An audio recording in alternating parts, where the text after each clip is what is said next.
नमस्कार, यो हो बिजनेस प्लस टेलिभिजन। म जितेन्द्र रसिक। यो समय हो अर्थ राजनीतिको। नेपाल उद्योग वाणिज्य महासङ्घको अधिवेशन नजिकिँदैछ। महासङ्घको अधिवेशन नजिकिएसँगै कार्य समिति चयनका लागि सहमतिबाट टुङ्ग्याउन उद्योगी व्यवसायीको माग छ। तर कार्य समितिका पदका दावेदार उद्योगी व्यवसायी भने चुनावमै जाने तयारीका साथ दुई धारमा विभाजित भएका छन्। यो पटक वरिष्ठ उपाध्यक्ष पदमा जितिएका वा चुनिएका व्यक्ति नै आगामी कार्यकालका लागि स्वतः अध्यक्ष हुने भएकाले पनि महासङ्घको अधिवेशन विशेष हुने गरेको छ। चुनावका लागि अहिले किशोर कुमार प्रधान र चन्द्र ढकालको छुट्टा छुट्टै प्यानल बनेको छ र उद्योगी व्यवसायी दुई ध्रुवमा विभाजित भएर चुनावी मैदानमा छन्। यद्यपि सहमतिका प्रयासहरू पनि जारी रहेको वर्तमान अध्यक्ष र पूर्व अध्यक्षहरूले बताइरहेका छन्। यसैबीचमा आज हामीसँग कुराकानी गर्न नेपाल उद्योग वाणिज्य महासङ्घको निर्वाचनमा वस्तुगत कार्य समिति सदस्य उम्मेदवार रामकृष्ण श्रेष्ठ हुनुहुन्छ। यहाँलाई स्वागत छ। धन्यवाद। दौडधुप छ है? खुब चलिरहेको छ हजुर। कहाँ पुग्नुभयो? अब खास गरी अब हामीहरूको सेक्टरको कुराहरू गरेको भने वस्तुगत तर्फका हामी उम्मेदवारहरू राष्ट्रिय स्तरका विभिन्न एसोसिएसनहरू फेडरेसनहरूका अध्यक्षज्यूहरू जो हाम्रो उद्योग वाणिज्य महासङ्घको वस्तुगत तर्फका उम्मेदवार र प्रतिनिधिहरू रहने मतदाताहरू रहने व्यवस्था छ र अहिले 101 जना वस्तुगत तर्फका सदस्यहरू हुनुहुन्छ र उहाँहरूको बिचमा पुग्ने हामी प्रयत्न गरिरहेका छौँ, प्रयास गरिरहेका छौँ, आफ्नो सम्बन्ध विकास र विस्तार गरिरहेका छौँ र आफ्नो यो निर्वाचन प्रक्रियालाई सुदृढ र दरिलो र बलियो सम्बन्ध स्थापित गराउनलाई हामी लबिङ गरिरहेका छौँ। सिङ्गै प्यानललाई जिताउने अभियानमा हुनुहुन्छ होला हैन? सिङ्गै प्यानललाई कसरी जिताउने अथवा के गरी यो चुनावमा चाहिँ आफू सफल हुने भन्ने एउटा रणनीति तय गरिरहनु भएको होला हैन? वास्तवमा सही कुरा गर्नुभयो। हाम्रो प्यानल भनेको चन्द्र ढकालज्यूको प्यानल हो र वस्तुगत तर्फको उपाध्यक्ष उमेशलाल श्रेष्ठज्यूको प्यानलबाट हामीहरू अर्थात् म प्रतिनिधित्व गरिरहेको छु। यसो भएको हुनाले अहिलेको सन्दर्भमा के जोडेर हेर्न चाहन्छु भनेदेखि अहिले उमेशलाल श्रेष्ठज्यूको प्यानल उद्योग वाणिज्य महासङ्घको वस्तुगत तर्फको उम्मेदवारी र वस्तुगत क्षेत्रका आधारभूत तहहरूलाई हामीले अध्ययन गर्ने हो भने हामीले उठाएका उम्मेदवारहरू अर्थात् हामीहरू विभिन्न सेक्टरबाट समावेशी रूपमा साना मझौला ठुला व्यवसायहरूको एउटा समानुपातिक प्रतिनिधित्व पनि रहेको छ। हाम्रो क्षेत्रगत आधारमा, भूगोलका आधारमा र विषयवस्तुको आधारमा हामीले सबै क्षेत्रका व्यवसायहरूको प्रतिनिधित्व हुनुपर्दछ र अहिलेको आम आवश्यकता भनेको के हो भने उद्योग वाणिज्य महासङ्घमा अलिकति खड्किएको कुरा के छ भने साना उद्योगीहरूले एउटा स्थान नपाउने जुन समस्या छ, अहिलेको हाम्रो टिमले साना उद्योगीहरूलाई पहिलो प्राथमिकतामा राखेको अवस्था छ। भनेपछि तपाईँ साना उद्योगीहरूको प्रतिनिधित्व गरेर अहिले महासङ्घको चुनावी मैदानमा? अवश्य। तपाईँ आफू जित्छु भन्ने एउटा विश्वास तपाईँमा अझै छ? दरिलो आत्मविश्वास छ, यसमा कुनै शङ्कै छैन। हाम्रो टिमका धेरै जस्तो साथीहरू र हामीले र स्वयं मैले पनि अर्को प्यानलका तपाईँकै प्रतिस्पर्धीहरूले पनि हामी जित्छौँ भनिरहेको अवस्था छ। यो अवस्थामा तपाईँलाई जिताउने आधार चाहिँ के त? हामीले जित्ने आधार भनेको एउटा प्यानल पनि हो, हाम्रो दृष्टिकोण हो, हाम्रो विचार हो। उद्योग वाणिज्य महासङ्घलाई आगामी भविष्यमा कुन बाटोतर्फ उन्मुख गराउने र आम उद्योगी व्यवसायका समस्याहरू कसरी समाधान गर्ने भन्ने एउटा हाम्रो सोच हो, हाम्रो उद्देश्य हो, हाम्रो लक्ष्य हो, हाम्रो विचार र उद्देश्य पनि हो। त्यो उद्देश्य, लक्ष्य र विचार अनुसार हामी अगाडि बढेका छौँ। हामी एक्लै हिँडिरहेका छैनौँ। हामी सामूहिक भावना अनुसार हामी प्रतिनिधित्व फरक सेक्टरबाट गरेका छौँ, तर सबै सेक्टरका साथीहरूको एउटा आम सहमति भएको छ।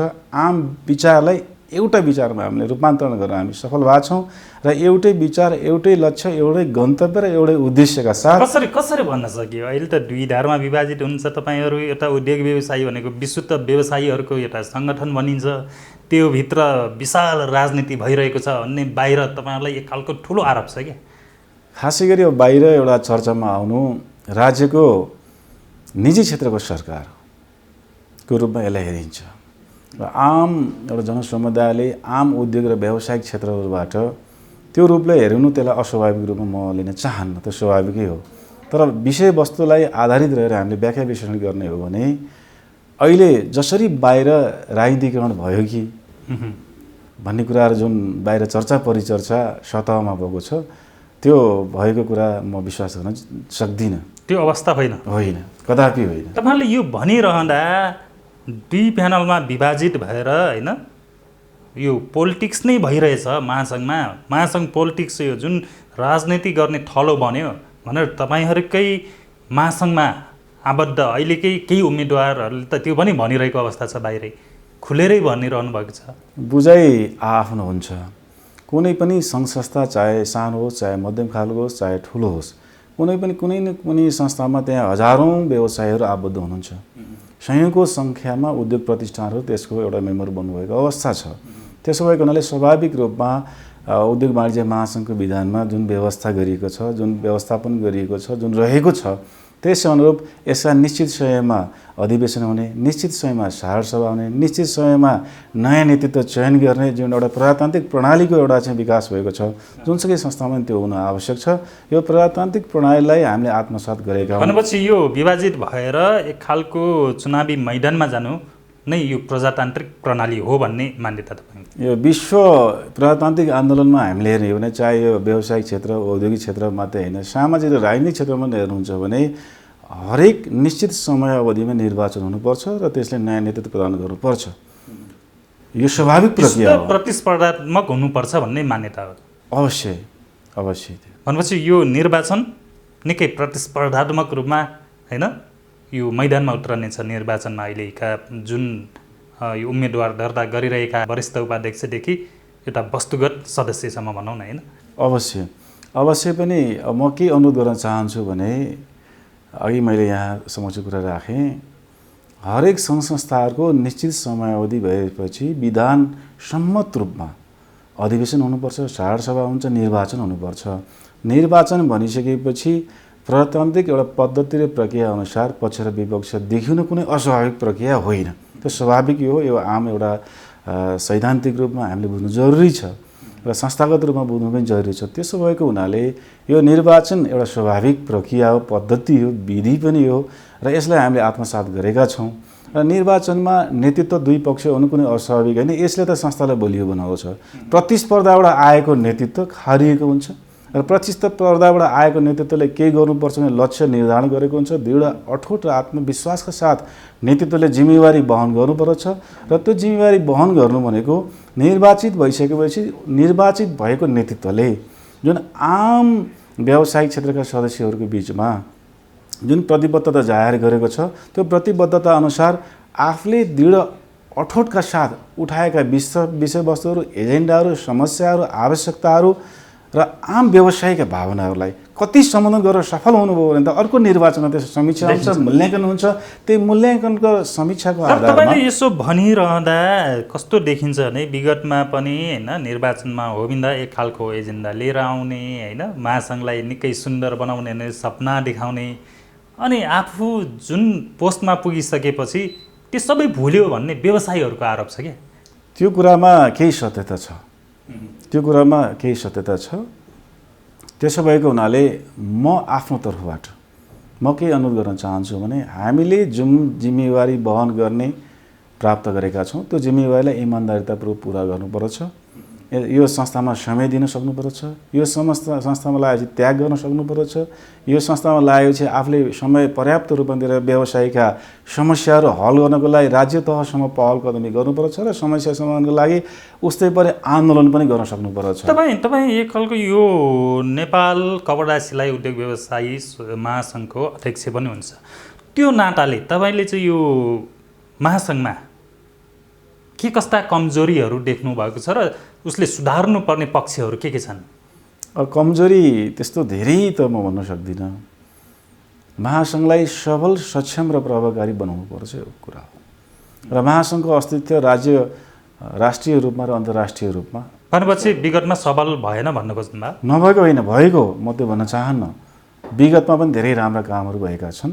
विगतको नेतृत्वले अत्यन्त प्रशंसायोग्य काम पनि गर्नुभएको छ। र तथापि जुन एउटा मेजर विषयहरूमा गर्नुपर्ने कतिपय कुराहरू राज्य तहसँग गर्नुपर्ने कुराहरू, यहाँ कतिपय पुराना ऐनहरू छन्, पुराना कानुनहरू छन्, तिनीहरूलाई संशोधन गर्न राज्य तहसँग दबाब दिनुपर्ने आवश्यकता छ। जसको कारणले पुराना ऐन कानुनको कारणले अहिलेसम्म कैयौँ व्यावसायिक क्षेत्रका विषयवस्तुहरूलाई हिजो पुरानै ढङ्गले कार्यान्वयन भएको अवस्था छ, जसको मारमा हामी उद्योगी व्यवसायी परेका छौँ। त्यसलाई समय सापेक्ष ढङ्गले अहिलेको परिवर्तित परिस्थिति अनुसार एउटा सङ्घीय प्रणालीमा राज्य गइसकेको छ, देश गइसकेको छ, हामी गणतान्त्रिक मुलुकमा हामी चाहिँ परिणत भइसकेका छौँ भने त्यो गणतान्त्रिक मुलुकबाट राज्यबाटले प्राप्त गर्नुपर्ने सेवा सुविधाहरू यो नयाँ संविधान बनिसकेपछि पनि त्योभन्दा अगाडिको पुरानो नियम कानुनले काम गरेको छ भनेर विश्वास गरिरहनुहुन्छ तपाईँहरू? विद्यमान छ। अहिले पनि कतिपय नीति नियमहरू संशोधन गर्नुपर्ने अवस्था छ। अहिले पनि हेर्नुहोस्, पुरानो मुलुक ऐन अहिलेसम्म कार्यान्वयन भइरहेको अवस्था छ। यो आधार हो, यो प्रमाणित आधार हो। यी चिजलाई परिवर्तन गर्न सक्नु पर्छ अहिलेको नेतृत्वले। हिजोको नेतृत्वले केही संशोधन गर्न सफल हुनुभयो होला, तर त्यतिले मात्रै पर्याप्त भएन। अब आजको नेतृत्व र भोलि निर्वाचित नेतृत्वले ती कुरालाई राज्यसँग सही एजेन्डा लिएर व्यवसायीको, उद्योगपतिहरूको अथवा हामी सबै क्षेत्रका व्यवसायीहरूको भावना अनुसार त्यसलाई राज्य तहसँग पहल गरेर यो विषय चाहिँ जब जब महासङ्घको अधिवेशन नजिकिन्छ, जब जब चुनाव नजिकिन्छ, त्यति बेला मात्र उठ्ने गर्छ कि नीतिमा समस्या छ, होइन, ऐन कानुनमा समस्या छ। अनि जब त्यो पदाधिकारीमा जितेर गइसकेपछि यो सबै कुरा अर्को यो अधिवेशन नहुन्जेलसम्मलाई रोकिन्छ क्या? यस्तो किन हुन्छ? वास्तविक यहाँले भन्नु यो समस्या हो। यो हामी उद्योगी व्यवसायीहरूको अथवा यो संस्थाहरूको यो समस्या हो, आम समस्या हो। यो समस्यालाई दोहोरिनु हुँदैन, म चाहन्छु।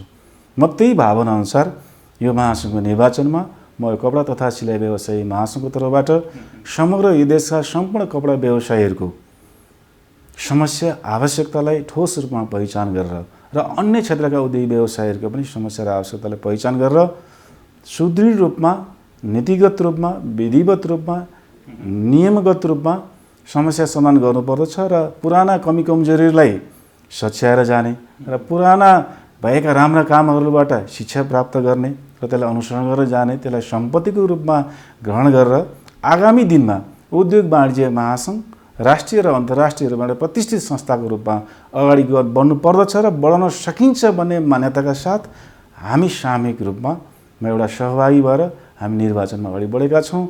म के प्रतिबद्धता गर्न चाहन्छु भने हिजो भएका कमी कमजोरीबाट हामीले के त्यसलाई सच्याएर जाने, राम्रा कामबाट एउटा पाठ सिकेर जाने, त्यसलाई हामीले चाहिँ अगाडि बढाउने, ती विचारलाई सम्पत्तिको रूपमा हामीले ग्रहण गर्ने। अलिकति सन्दर्भ जोडौँ, तपाईँको यो नेपाल कपडा सिलाइ व्यवसायी महासङ्घकै सन्दर्भ जोडौँ। तपाईँहरूले साना साना व्यवसायीहरूको प्रतिनिधित्व गरेर म चुनावी मैदानमा छु भन्नुभयो। तपाईँहरूको यो महासङ्घमा चाहिँ के कस्ता समस्या छन् अहिले र ती समस्याहरू समाधान गर्न तपाईँले के पहल गर्नुहुनेछ? खास गरी हाम्रो यो कपडा तथा सिलाइ व्यवसायी क्षेत्र भनेको यो धेरै ठुलो क्षेत्र हो। अहिले हामी 69वटा जिल्लामा विस्तार भएका छौँ। मेचीदेखि महाकालीसम्म, ग्रामीण दूरदराजदेखि सहरसम्म हाम्रो व्यवसायीहरू आफ्नो पेसागत सिप श्रमबाट सेवा प्रदान गरिरहनु भएको छ। यो अवस्था हो। यहाँ समस्याहरू छन्, धेरै समस्याहरू छन्। हामीलाई आधुनिक सिपको खाँचो छ, दक्ष जनशक्तिको खाँचो छ।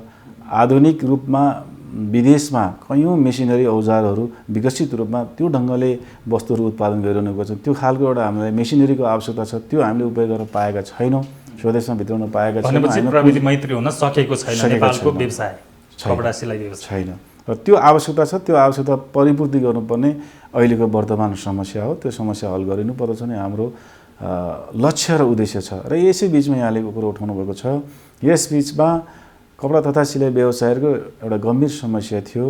राज्यले आर्थिक वर्ष 75-76मा कपडा सिलाइ गर्ने टेलरिङ व्यवसायहरूलाई थोरै कपडा राखे पनि, सटिङ सुटिङ राखे पनि अनिवार्य भ्याटमा जानुपर्ने व्यवस्था गरेको थियो। र राज्यसँग हाम्रो महासङ्घको पहलमा हामीले पहल गरेर अनिवार्य भ्याट यो वर्ष आर्थिक वर्ष 77-78 को बजेटबाट हामीले अनिवार्य भ्याट फिर्ता गराउन सफल भएका छौँ राज्यसँग आवश्यक पहल गरेर। तपाईहरुकोमा चाहिँ यो सिलाइ क्षेत्रमा भनौँ न हैन, कपडा सिलाइ क्षेत्रमा चाहिँ के कति मजदुरहरू अहिले आश्रित छन्? अहिले हेर्दाखेरि देशभरिका मजदुरहरूको सङ्ख्या हेरेर 3 लाख, लगभग 3 लाख सिलाइकर्मी मजदुर साथीहरू यो सिलाइको क्षेत्रमा आफू रोजगार प्राप्त गरेर बस्नु भएको छ। हामीले उहाँलाई रोजगारी दिइरहेका छौँ। भनेपछि यो पछिल्लो समय कोभिड-19 पछि लकडाउन भयो, निषेधाज्ञा भयो हैन, धेरै व्यवसायी धराशायी बन्यो भन्छन् क्या। अब यो नाकाहरू खुलेनन् हैन, आयातित कपडाहरू आउन सकेन चीनको नाकाबाट, विभिन्न नाकाबाट हैन। यो क्रममा चाहिँ नेपालको जुन कपडा सिलाइ उद्योग चाहिँ हैन फस्ताएको हुनुपर्छ भन्ने एक खालको अनुमान पनि छ क्या, त्यो अवस्था हो? खास गरी हामी के चाहन्छौँ भने स्वदेशमा उत्पादन पर्याप्त भयो भने स्वदेशी वस्तुलाई प्राथमिकता दिनुपर्छ।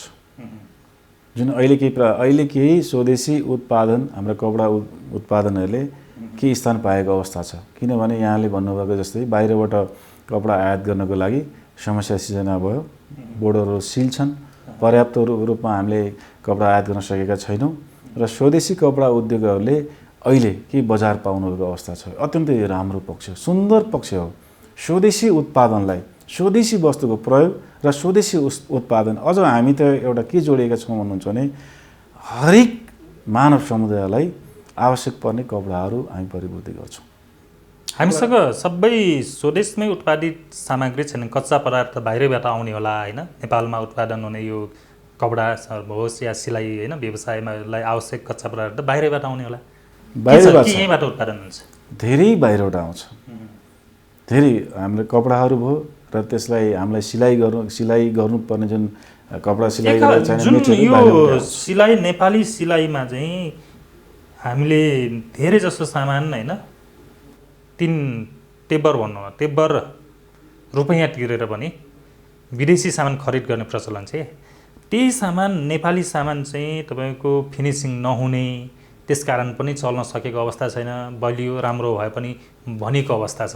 त्यतातिर किन ध्यान गएको छैन तपाईहरुको? वास्तवमा हामीले राज्यसँग पनि पहल गरिरहेका छौँ। स्वदेशमा ठुल्ठुला कपडा उद्योग सञ्चालन गर्नुपर्छ। हिजो म यहाँलाई पुरानो कुरा स्मरण गर्न चाहन्छु। हेटौँडा कपडा उद्योग र बालाजु कपडा उद्योग ठुला उद्योगहरू थिए। त्यो नामले कपडा बिक्थ्यो, एउटा क्षेत्रको आवश्यकता त्यसले केही भए पनि परिपूर्ति गरेका थियो। र सुटिङको कुराहरू गर्ने भने अहिले पनि उत्पादन भइरहेका छन्। त्यो केही मात्रामा उत्पादनले केही माम्रो बजारको माग थिएको अवस्था छ, तर त्यति मात्रै पर्याप्त छैन। हामीले विदेशबाट केही गुणस्तरीय कपडाहरू जो एउटा लेभलबाट एउटा माग हुन्छ त्यसलाई परिपूर्ति गर्नको लागि हामीले विदेशबाट आयात गर्नुपर्ने जुन आवश्यकता छ र त्यसको हिजो आयातलाई प्रतिस्थापन गर्नको लागि अब हामीले स्वदेशमै उद्योगहरूको विकास गर्न जरुरी छ। त्यसको लागि हामी राज्यसँग पहल गर्छौँ र भविष्यमा मलाई के विश्वास छ भने बाहिरबाट आउने कपडाहरूलाई अलिकति प्रतिस्थापन गर्नको लागि हामीले स्वदेशमै ठुला उद्योगहरू स्थापना गरेर एउटा स्वदेशी उत्पादनलाई जोड दिने र स्वदेशी वस्तुहरू हामी सरकारले नीतिगत रूपमा त्यसमा काम गर्न आवश्यक छ। सरकारको सहयोग हुनु आवश्यक छ, सरकारको नीति बन्नु नै आवश्यक छ। हुन्छ, फेरि हामी यो महासङ्घकै चुनावमा केन्द्रित हौँ। जस्तै समृद्धिको आधार राज्य हैन, निजी क्षेत्र साझेदार, यो नारा तपाईहरुले बोक्नु भएको छ। अहिले के छ त्यो नाराभित्र? खास समृद्धि म यहाँलाई के भन्न चाहन्छु भने नाराले समृद्धि बन्दैन। सरकारले, राज्यले नारा बनाउँछ, त्यो नारालाई सार्थकतामा परिणत गर्ने भनेको निजी क्षेत्रले हो, उद्योगी व्यवसायले हो नि। लाखौँ लाख श्रमिकहरूलाई रोजगारी दिने, उत्पादन गर्ने, उपभोक्ताका आवश्यकताहरू परिपूर्ति गर्ने र समृद्धि भनेको हरेक नेपाली जनता धनी हुनु पर्यो। हामी मात्रै होइन, प्रत्येक नेपाली जनताहरू खान, लाउन, बस्न पुग्ने हुनु पर्यो। उनीहरूका न्यूनतम आवश्यकताहरू उनीहरूले आफैले परिपूर्ति गर्न सक्ने सामर्थ्यताको विकास हुनु पर्यो। त्यसरी समृद्धि प्राप्त हुन्छ र त्यो हुनको लागि सबैभन्दा पहिला उत्पादन बढ्नु पर्यो। कृषि क्षेत्रमा, पर्यटनको क्षेत्रमा, अन्य क्षेत्रहरूमा, सबै क्षेत्रमा उद्योगको विकास हुन जरुरी छ र त्यो भनेको त्यसैले हामीले समृद्धिको आधार निजी क्षेत्र हामीले भनेका छौँ। निजी कहाँनिर समस्या छ यो समृद्धिको आधार हैन, निजी क्षेत्रको साझेदार, यो अझै हुन नसकेको अवस्था? वास्तवमा हुँदै नभएको त होइन, राज्यले एउटा नारामा सीमित गरेको अवस्था हो। भाषण गर्दा बोल्दा निजी क्षेत्र यस्तो भनेर भनिन्छ, तर निजी क्षेत्रलाई हेर्ने दृष्टिकोण राज्यको अझै पनि उचित भइरहेको अवस्था छैन, स्पष्ट हुन सकेन। राज्यले त्यो खालको नीति नियम बनाउनु पर्यो र निजी क्षेत्रलाई आवश्यकता परेका हरेक सहयोग गर्न राज्य तयार हुनु पर्यो। यहाँलाई म के अनुरोध गर्न चाहन्छु भने आज विकसित राष्ट्रहरू हेर्नुहोस्, राज्य समृद्धि भयो, धनी राष्ट्रहरू भए, कसरी भए? सबै उद्योग धन्दाको विकास भएर राज्य समृद्ध भएको छन्, त्यहाँ उत्पादन बढेको छ। उत्पादन बढाउनु पर्यो नि हामीले, चाहे कृषि क्षेत्रकोमा होस्। हामी कृषि प्रधान देश भन्छौँ, कृषि क्षेत्रमा उत्पादन कति बढ्यो? हामी कृषि क्षेत्रमा कति आत्मनिर्भर भयौँ? हामी विश्वका हरेक खालका जडीबुटीहरू, उत्कृष्ट जडीबुटीहरू नेपालमा पाइन्छ भन्छौँ, तर जडीबुटी क्षेत्रको विकास गर्नको लागि राज्यले कस्ता खालका नीतिगत योजनाहरू ल्यायो? भनेपछि त्यही नीतिगत समस्या कारण महासङ्घले यता कृषि क्षेत्रमा ध्यान नदिएको, महासङ्घको ध्यान पनि त यता कृषि क्षेत्रमा एकदमै न्यून छ कि होइन? अहिले गएको छ, यो परिवर्तित परिस्थिति अनुसार अहिले कृषि क्षेत्रमा, फलफुलमा, जडीबुटीमा गएको छ। यहाँले हेर्न सक्नुहुन्छ, अहिले हाम्रा ठुला उद्योग व्यवसायी साथीहरूले त्यो क्षेत्रमा लगानी गरिरहनु भएको छ। जस्तै उदाहरणको लागि एक दुईवटा प्रशस्त छन्। तपाईँको अहिले धान उत्पादनकै कुराहरू गर्नुहोस्, धान अथवा चामल उत्पादनकै कुराहरू गर्नुहोस्, त्यसै फलफुलहरू उत्पादनकै कुराहरू गर्नुहोस्। सबै फलफुलको नाम लिन सम्भव भएन, र जडीबुटीका उत्पादनको कुराहरू, त्यसलाई व्यवस्थित गर्ने, त्यसलाई सामूहिकीकरण गर्ने र त्यसलाई अगाडि बढाउने कुरामा अलि विकास भएको अवस्था छ, र त्यसमा हाम्रो साथीहरू, हाम्रा उद्योग व्यवसायी साथीहरू लागिरहनु भएको अवस्था छ। अब महासङ्घले आगामी दिनमा कृषि क्षेत्रलाई अझ बढी ध्यान दिनुपर्ने अवस्था छ। कृषि र पर्यटनलाई स्वाभाविक रूपमा, कृषि र पर्यटन वास्तविक मेन कृषि र पर्यटन नै नेपालको मूल आधार हो भन्छ कि आय स्रोतको, समृद्धिको आधार त्यही नै हो। अब तपाईँले महासङ्घमा राजनीति भएकै छैन भन्नुभयो होइन? फेरि यो विषय जोड्न चाहेँ मैले। यो भएकै छैन भनिरहँदा दुई खेमामा विभाजित हुनुपर्ने कारण चाहिँ किन नि? तपाईँहरू मिलेर जान सक्नुहुन्न? त्यो धेरैले सहमतिको कुरा बारम्बार दोहोऱ्याइरहेका छन्। तपाईँहरू चुनाव भनिरहनु भएको छ, यसलाई नै अब लोकतान्त्रिक पद्धति भनिरहनु भएको छ होइन? हामी वास्तवमा सहमतिको कुरालाई हामी सम्मान गर्न चाहन्छौँ, स्वागत गर्न चाहन्छौँ, त्यसलाई अनुसरण पनि गर्न चाहन्छौँ। तपाईँले यो भनिरहँदा जति राजनीति छैन भनिए पनि भित्र हिडेन रूपमा केही न केही छ भन्ने होइन उद्योगी व्यवसायीहरूको थम्याइ छ क्या, त्यसैले उहाँहरूले विरोध गरिरहनु भएको छ। अहिले अब के गर्नु पर्ला? अब यो सहमतिको लागि अहिलेको वर्तमान अध्यक्ष भवानी राणा होइन, उहाँ लगायत पूर्व अध्यक्षहरूले पहल गरिरहेको अवस्था छ होइन? उहाँहरूले अब यो सहमतिमा पनि जान सक्छ, हामी प्रयासरत छौँ भनिरहेको छ आजको अवस्थासम्म होइन? यो अवस्थामा तपाईँ सहमतिको पक्षमा हुनुहुन्छ कि निर्वाचनकै पक्षमा हुनुहुन्छ? म सहृदयपूर्वक के अनुरोध गर्न चाहन्छु भने सहमतिको पक्षमा छु। म सम्मान पनि गर्न चाहन्छु जुन हाम्रा अग्रज नेतृत्वहरूले सहमतिको प्रयास गरिरहनु भएको छ। त्यो सुन्दर पक्ष हो, नेपाल उद्योग वाणिज्य महासङ्घको एउटा सुन्दर पक्ष हो। अन्तिम समयसम्म सहमतिको प्रयास जारी राख्नु पर्छ। त्यो मानेमा हाम्रो टिम अर्थात् चन्द्र ढकालको टिम पनि सहमतिको बाधक होइन, सहमतिको साधक हो, सहमतिको पक्षधर हो र उचित एजेन्डाहरू, उचित विषयवस्तुमा आधारित रहेर कुनै पनि पक्षसँग सहमतिको लागि छलफल गर्न सधैँ तयार भएको कुराहरू यहाँलाई हामी जानकारी गराउन चाहन्छौँ। तपाईँले यो भनिरहँदा यही वरिष्ठ उपाध्यक्ष पदकै प्रत्याशी किशोर कुमार प्रधानले सहमतिमा बाधक चन्द्र ढकाल बन्यो, उहाँ सहमतिमा आउन चाहनु भएन भनेर हिँडिरहनु भएको छ। यही खालको कुरा अस्ति मसँग राख्नु भएको थियो अर्थ राजनीतिमै। एउटा म के अनुरोध चाहन्छु भने एउटा पक्षको आफू उम्मेदवार भइसकेपछि अर्को पक्षलाई त्यो कुराहरूले इङ्गित गर्नु म अस्वाभाविक मान्दिनँ, त्यो स्वाभाविकै हो। तर खास कुरा के हो त, सहमतिको लागि कहिले प्रयत्न गरियो, कहाँ प्रयत्न गरियो, कुन ठाउँमा बस्नु गरियो, कहाँ छलफल भयो त? त्यो भएको अवस्था छैन। छलफल भएको कुरालाई चन्द्र ढकालज्यूले कहाँ अस्वीकार गर्नुभयो? कतिखेर त्यो सहमतिको प्रयत्नलाई अवज्ञा गर्नुभयो? त्यो कुरो त बाहिर आएको छैन। तर एउटा पक्षले सहमतिको बाधक चन्द्र ढकाल भनिरहँदाखेरि म चन्द्र ढकाल पक्षतर्फबाट कार्यकारिणी सदस्यको वस्तुगतको उम्मेदवार। हामी प्रचार प्रसारको टिममा, व्यवस्थापनको टिममा हामी सँगै हुन्छौँ। उहाँले हामीले सबै कुराहरू जानकारी गराउनु भएको छ। हामीसँग छलफल पनि भएको छ। तर त्यो खालको प्रस्तावहरू सहमतिको लागि टेबलमा बसौँ भन्नेसम्मको प्रस्तावहरू चाहिँ औपचारिक रूपमा आएको छैन। अनौपचारिक रूपमा काहीँ बोल्दा, मिडियामा जाँदा त्यो एउटा आफ्नो इस्यु बनाउनु भन्नुभएको हुनसक्छ उहाँहरूले। त्यो आफ्नो कुरा हो, त्यो व्यक्तिगत कुरा हो। तर आम संस्थागत कुराहरू गर्ने हो भने उद्योग वाणिज्य महासङ्घका अग्रजहरू बसेर यस्तो प्रस्ताव गर्नुभएको कुरा चाहिँ बाहिर आएको छैन। जस्तै अब तपाईँहरूले जितिहाल्नुभयो भने पनि यो विभाजन भएको जुन छ, दुईटा धारमा विभाजित हुनुहुन्छ, त्यसको समस्या त महासङ्घलाई दीर्घकालीन रूपमा परिरहन्छ नि, होइन र? एउटा पक्षले काम गर्न खोज्दा अर्को पक्ष बाधक भइदिने, अर्को पक्षले काम गर्न खोज्दा अर्को पक्ष बाधक भइदिने, यो त समस्या रहिरहन्छ नि, होइन? यो विभाजनले त यो समस्या होइन, बुझाइको कुरा हो। यसलाई म चाहिँ समस्याको रूपमा लिन्न। निर्वाचनमा प्रतिस्पर्धा हुँदैमा दुईटा धार सधैँ हुनु हुँदैन। हाम्रो निर्वाचन 13 गते सम्पन्न हुँदैछ। 13 गते पछाडि जुन टिमले जित्छ 14 गतेबाट त्यो अर्को पराजित भएको टिमलाई पनि सँगै लिएर जान सक्ने सामर्थ्यता विजय हुने टिमले राख्नु पर्दछ। त्यो म अनुरोध गर्न चाहन्छु। म त्यो विचारमा सहमत भएको मान्छे हुँ। यसकारण पनि महासङ्घ चाहिँ राजनीति मुक्त छ भन्न सकिन्छ। राजनीतिबाट मुक्त छ म भन्न चाहन्छु। यो कस्तो हुन्छ भन्नुहुन्छ भने पक्ष र विपक्ष हुने बित्तिकै राजनीति भयो भन्नु मिल्दैन।